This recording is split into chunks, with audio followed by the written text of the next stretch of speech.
안녕하세요. 숙명 아동청소년 상담센터의 윤슬기입니다. 이번 시간에는 6강 어떻게 의사소통을 할 것인가에 대해서 살펴보도록 하겠습니다.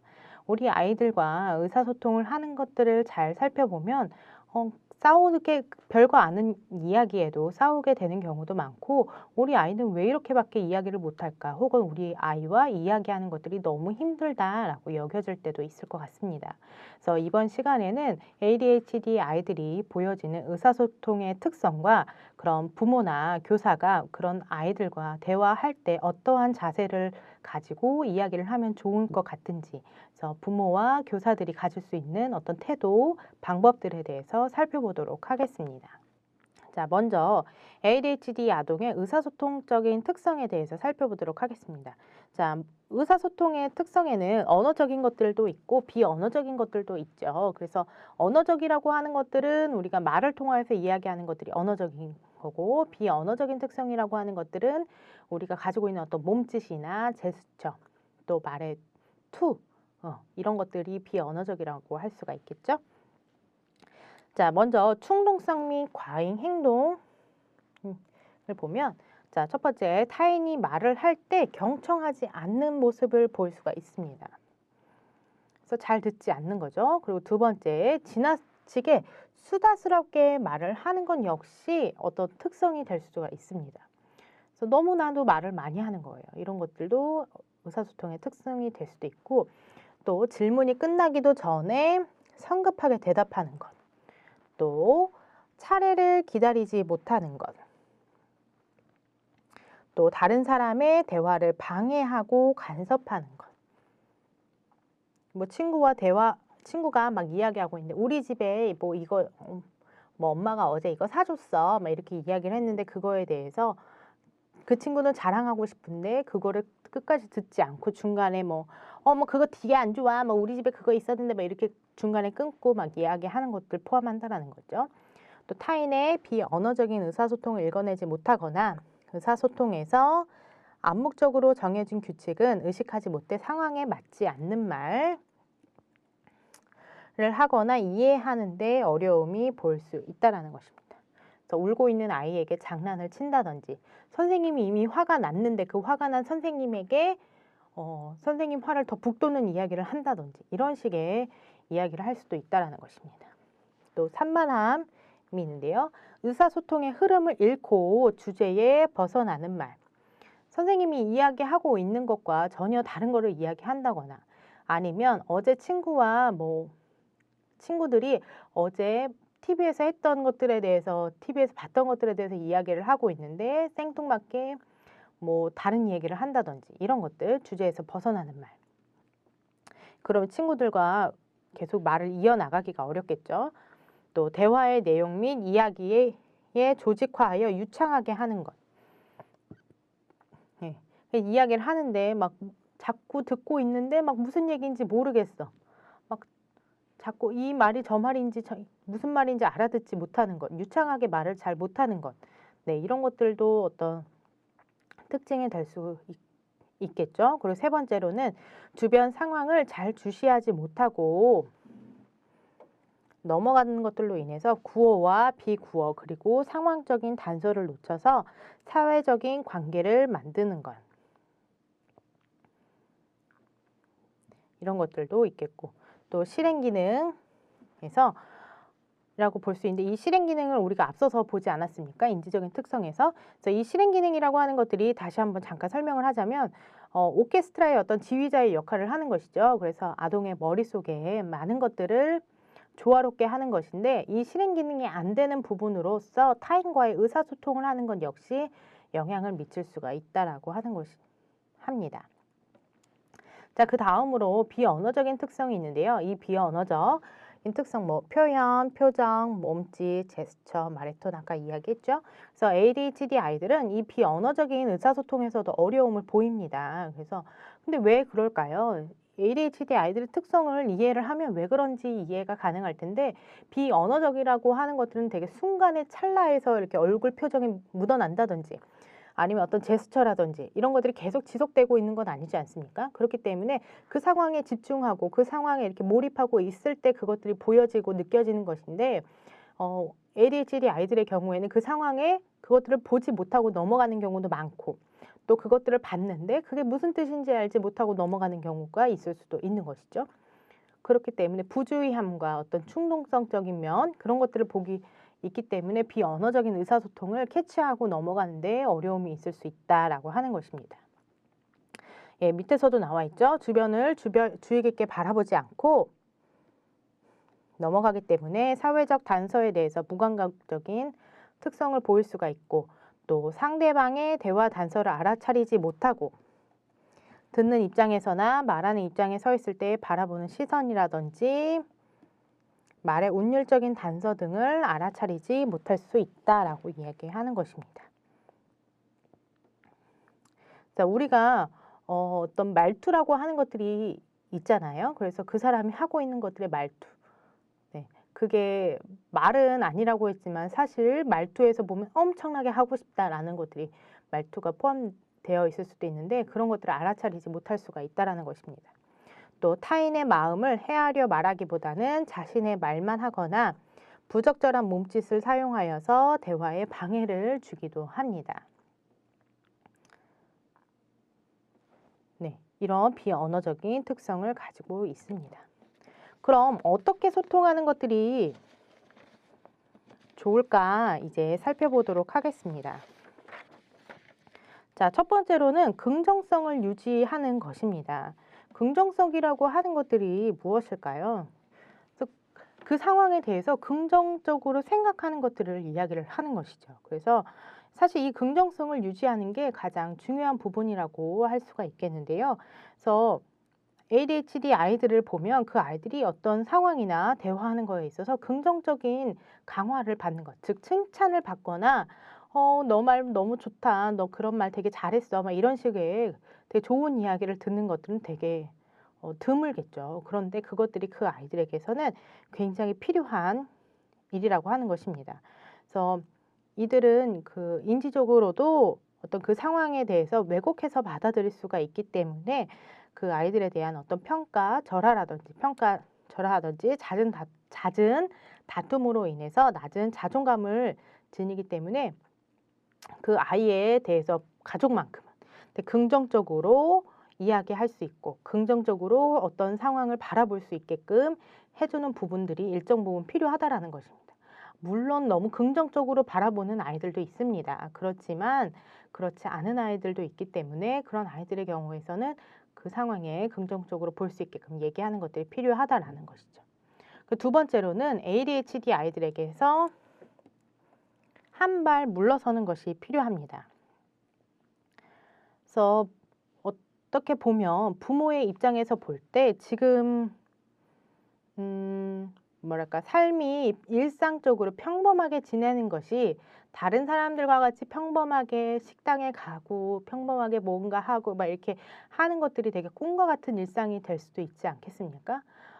남들은 저렇게 편하게 조용하게 하는데 우리는 왜 이렇게 해야 될까? 뭐 이렇게 생각할 수도 있는데, 그 상황에 대해서 꿈같이 여겨지지만 그 ADHD라는 어떤 행동 특성에 대해서 가끔은 또는 때로는 한 발 물러서서 보는 것도 필요하다라는 것입니다. 그래서 그 상황에 대해서 한 발 물러서서 보기 시작하면 뭐 낙심하더라도 그 상황에 대해서 나름 긍정적으로 볼 수 있게 됐고, 그 안에 있는 작은 뭐 즐거움이라든지 그런 것들을 찾는 것들이 필요한 것이죠.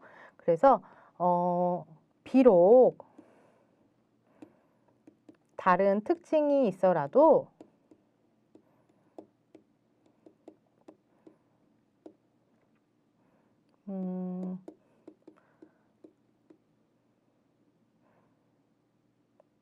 그들만의 가족과의 관계라든지 또는 참을성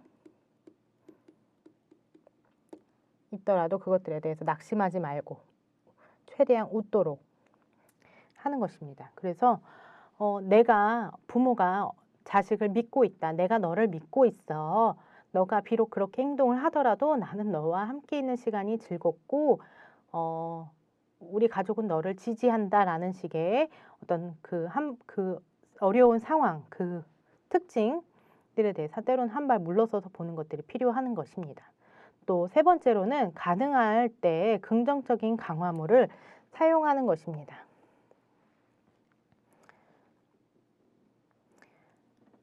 어떤 부정적인 행동, 그러니까 잘못된 행동을 했을 때 그 상황에 대해서 강화를 하는 것들이 아니라 뭐랄까, 아이가 뭐 너무 시끄럽게 떠드는데 그 너무 시끄럽게 떠드는 상황에서 그것들을 뭐 부정적으로 이야기할 수가 있죠.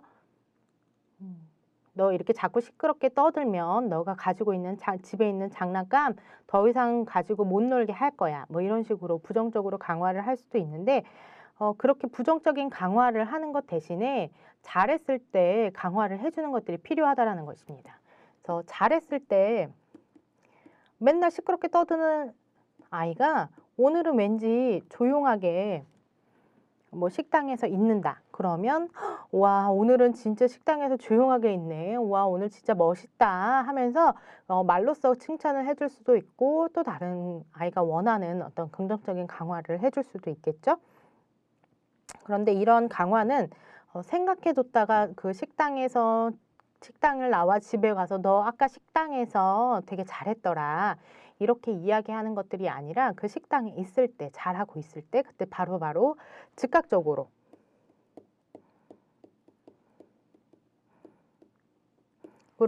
이루어져야 되고, 그리고 굉장히 일관적으로 행동을 해야 하는 것들이 필요합니다. 그래서 어쩔 때는 식당에서 이 행동을 잘했다 그러고 어쩔 때는 이 행동을 못했다 그러고, 네, 그렇게 일관적이지 못하게 하면 아이들은 헷갈려 하겠죠. 그렇기 때문에 일관적으로 행동하는 것들이 필요합니다. 그리고 네 번째, 먼저 이해하려고 노력하고 그 다음에 반응하는 것들이 필요합니다. 만약 아동의 행동이 왜 그런지 우리가 이해를 할 수 있다면 그 상황에 대해서 아이가 반응하는 것들이 훨씬 더 그 상황을 이해하는 데 훨씬 편하겠죠. 예를 들면 이렇게 설명을 해볼까요? 어떤 캐릭터를 굉장히 좋아하는 아이가 있다라고 해봅시다. 그 아이가 그 캐릭터를 너무너무 좋아해요. 그런데 그 아이랑 같이 소풍을 갔어요. 또는 어디 놀러 갔어요. 쇼핑몰이나 막 이런 데 놀러 갔는데 마침 그 캐릭터가 그쪽에 많이 있었어요. 그 캐릭터 샵이 있다라고 한다면 그 아이는 당연히 그 캐릭터 샵 있는 데 가서 막 기웃기웃하겠죠.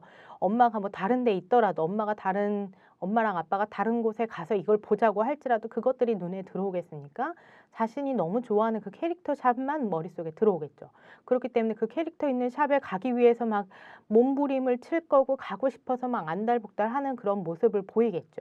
그러면 그 상황을 본 엄마가 아이가 왜 이렇게 갑자기 이러지? 라고 하면서 막 주위를 보게 될 거고, 그러면 저기 그 캐릭터 샵이 너가 좋아하는 그게 있구나 라고 하면서 그 상황에 대해서 이해를 하지 않겠습니까?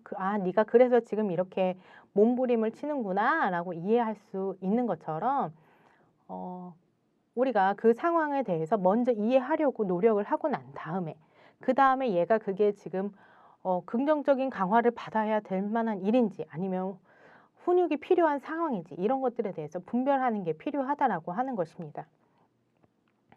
그리고 만약에 그 아이들에게 단순하게 그것들을 말로써만 알려주는 것들이 아니라 그것들을 부모가 먼저 행동으로 보여주고 그것들에 대해서 아이가 자연스럽게 모방하면서 따라올 수 있게끔 하는 것들도 어떻게 보면 하나의 방법이 될 수도 있겠죠. 예를 들면 결혼식장에 간다라고 했을 때 그 결혼식장에서 모두가 얌전하게 앉아 있는 것들이 어떤 암묵적인 어떤 약속이라고 한다면 그 아이가 뭐 예를 들면 그렇게 번쩍이는 곳과 그리고 큰 소리 나는 것들을 너무 싫어하는 아이라서 그 상황에 있을 때 막 소리 지르게 된다라고 하면 그 아이가 결혼식장에서 소리 지르고 힘들어하고 있는 것들이 결혼식장에서 보여지는 그 불빛과 소리 때문에 힘들어하는구나 라고 생각을 하게 될 수 있고, 그것들에 대해서 다른 대처를 할 수 있고, 또는 그 상황에 대해서 부모가 그럴 때에는 조금 뭐 뒤로 나와서 있는다든지 뒤에 나와서 서서 있는다든지 아니면 또 다른 좀 큰 소리가 덜 나는 곳에 이렇게 있는다든지 이런 식의 모습을 부모가 같이 보여주는 것들이 필요하다라고 볼 수가 있습니다. 그래서 만약에 우리가 ADHD 아이들을 진심으로 이해하고 공감하여 줄 수 있다면 아이들을 대하는 우리의 태도가 보다 긍정적으로 유지되는데 훨씬 더 쉬울 수 있다라고 볼 수가 있습니다. 자, 그럼 ADHD 아이들과 의사소통을 해야 할 때 피해야 되는 것들에는 어떤 것들이 있을까요? 이것들이 비효율적인 것뿐만 아니라 도움이 되지 않는 것들, 어떤 것들이 있는지 살펴볼 텐데, 자, 첫 번째로는 잔소리하지 않는 것입니다. 그래서 잔소리를 하는 것들은 전혀 유용한 것들이 아닙니다. 그래서 ADHD 아이들에게 좋게 말할 수 없다면 차라리 말하지 않는 것들이 훨씬 더 나을 수가 있을 거예요. 그래서 오늘 어땠니? 뭐 학교에서 어땠어? 이거는 어땠어? 이렇게 이야기를 하는 것도 어떻게 보면 아이들에게 도움이 되지 않는 이야기가 될 수도 있습니다. 그리고 두 번째로는 설교를 하지 않는 것 역시 포함됩니다. 그래서 설교를 하는 것 역시 유용하지 못한 방법 중에 하나인데요. 어떻게 보면 추가적으로 ADHD 아이들은 시각적으로나 감각적으로 설교를 당하도록 경험하는 그런 느낌이 있을 수가 있겠죠. 그렇기 때문에 대신 무언가 요구하는 것들이 있을 때는 간단하게 한 개 또는 뭐 두 가지 그렇게 명료한 방법으로 지시를 내려주는 것들이 있고, 그리고 ADHD 아이들의 경우에는 청각적으로도 쉽게 산만해질 수가 있기 때문에 최대한 설교하는 것, 계속 지속적으로 이야기하는 것들은 결코 도움이 되지 않습니다. 그래서 필요한 것들은 간결하고 정확하게 이야기하는 것들만 있으면 될 것 같고요. 그리고 세 번째로는 논쟁하는 것. 논쟁하는 건 역시 아이들에게 도움이 되지 않는데요. 논쟁은 두 사람을 어떻게 보면 싸우게 만드는 거라고 할 수가 있습니다. 그래서 만약 아이가 부모님 말에 혹은 뭐 엄마의 말에 말려들지 않는다라면 논쟁은 더 이상 일어나지가 않겠죠. 그래서 때로 어떤 아이들을 보면 굉장히 그 말꼬리를 잡고 늘어지는 것처럼 이야기하는 아이들이 굉장히 많이 있는데, 그거에 대해서 부모가 되려 화가 나가지고 계속 논쟁을 하게 되면 끝이 나지 않겠죠. 그렇기 때문에 최대한 말려들지 않게끔 이야기하는 것들이 필요할 것입니다. 자, 그리고 네 번째로는 구조화되지 않고 지속적인 조언은 하지 않는 것들이 필요합니다.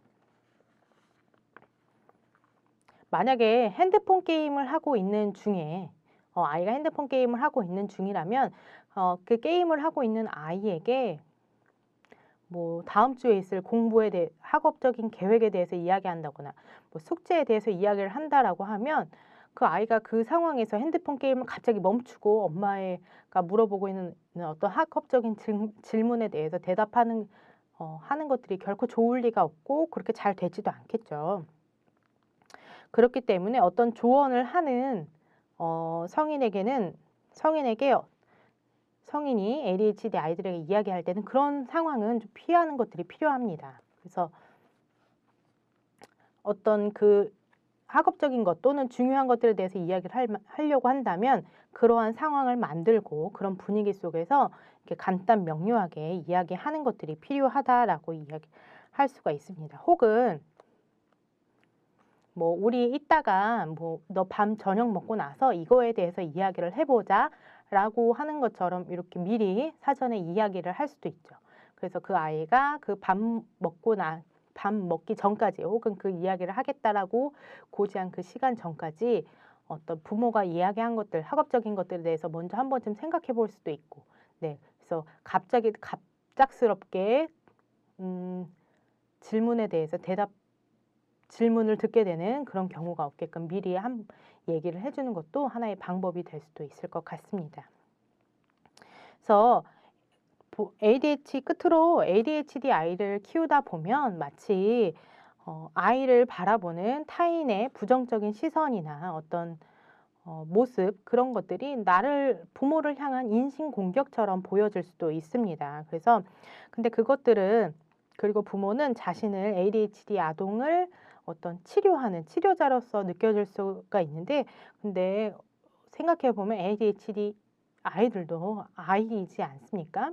아직은 어린 아이이고 아무리 중학생이 됐고 고등학생이라고 됐다고 할지라도 그래도 일정 부분 아이의 모습을 가지고 있기 때문에 그 아이들이 부적절한 의사소통 양식으로 인해서 고통받고 있다라는 것들을 알 필요가 있습니다. 그리고 어 부모만 힘든 게 아니라 그렇게 부정적인 피드백을 받고 의사소통이 잘 안 되면 그 아이들 자체로도 많이 힘든 부분이 있겠죠.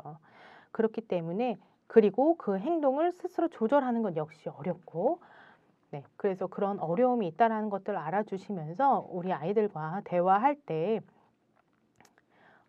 그 아이를 최대한 이해하려고 하는 마음과 또 그 아이를 긍정적으로 바라보려고 하는 어떤 마음의 자세 또는 한 발 물러서는 모습 네 이런 것들을 통해서 우리 아이와 의사소통을 하는 것들이 원활하게 잘 될 수 있길 바랍니다. 그래서 이렇게 원활한 의사소통 가운데 이렇게 원활하게 부모와 의사소통이 잘 되면 친구와의 의사소통을 하는 거에 있어서도 우리 아이가 충분히 많은 사회적인 기술들을 배울 수가 있겠죠. 그렇기 때문에 이런 것들 잘 살펴봐 주시고 우리 아이와 조금 더 좋은 관계를 맺을 수 있길 바랍니다. 감사합니다.